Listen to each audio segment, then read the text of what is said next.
and welcome. Hutch here. Now I've got a super cool lesson lined up today.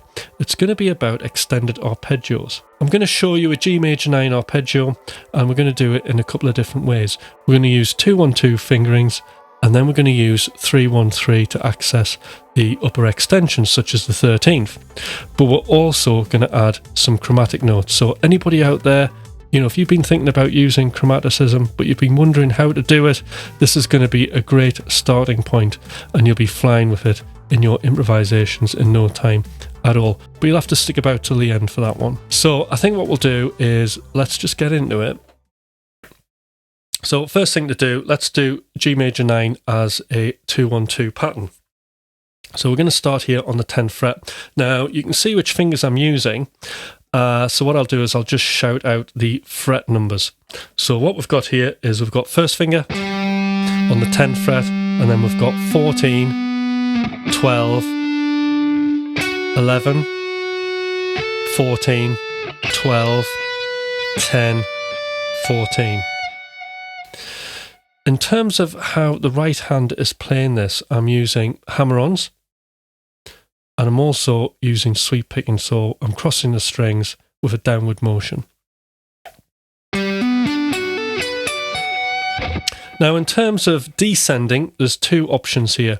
You can use either left hand only,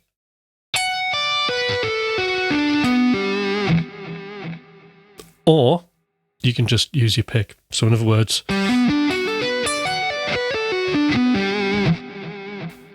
we're just going to descend with upstrokes. So that's the 2-1-2 configuration. Now it's great, and what I encourage you to do is just have a little bit of play about with it, put a backing track on, and just start trying to treat it like a scale. You know, like you were playing a pentatonic scale, something like that. Try and come up with little sequences.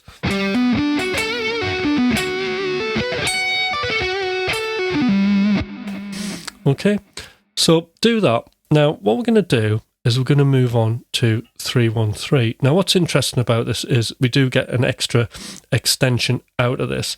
So I'll just tell you basically what they are. So fundamentally we're going to have 3 notes here, 1 note, 3, 1 note, and then 3. So on the 5th string we've got 10, 12, 14.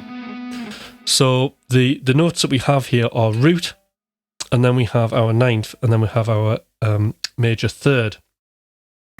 Then we go to our 1, and this is going to be the 5th.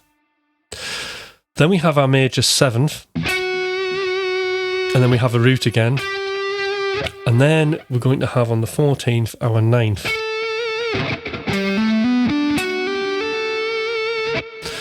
Then we're going to have our major 3rd.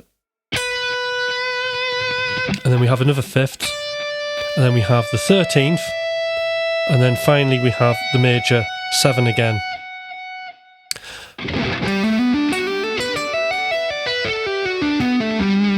Now this is just a great sound. I absolutely love the sound of this.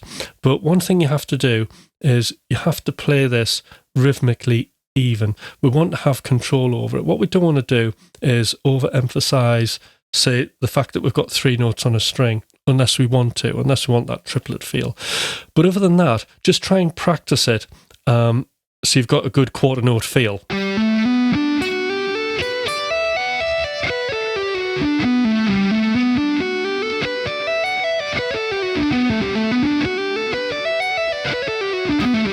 And also in terms of the picking, you don't want to overemphasize the pick in this. So just keep the picking quite light and try and get it to blend in with the legato.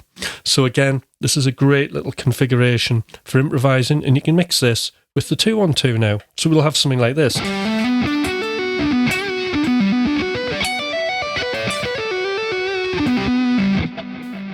So there's lots of possibilities with that. Again, you know, to practice these, put a backing track on.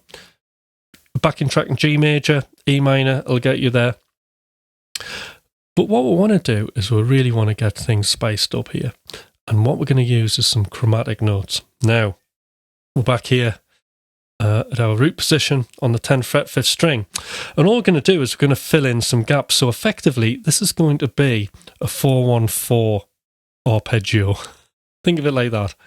And this is how it's going to work. So we're going to have first finger, and then we're going to have 12, 13, 14, 12, 11, 12, 13, 14, 12, and then we'll have 10, 12, 13, 14.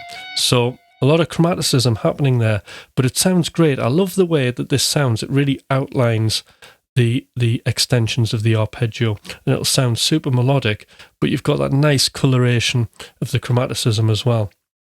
So if I'll just play that up and down so you can hear it.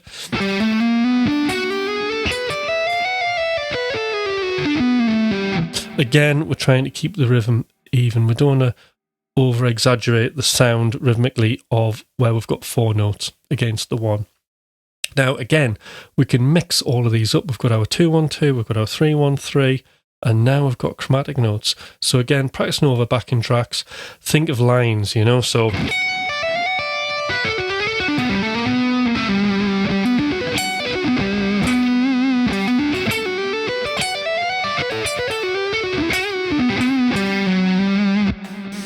and just have fun improvising it. Again, I just think of it not like an arpeggio, but as if I'm improvising maybe on a blues scale or something like that. You know, just have fun with it. So I think that's it for this lesson. All right, I'm back to full view. So thank you for watching, everybody. I hope you find this absolutely super useful. Do leave me some comments. If you want to support this channel, please subscribe.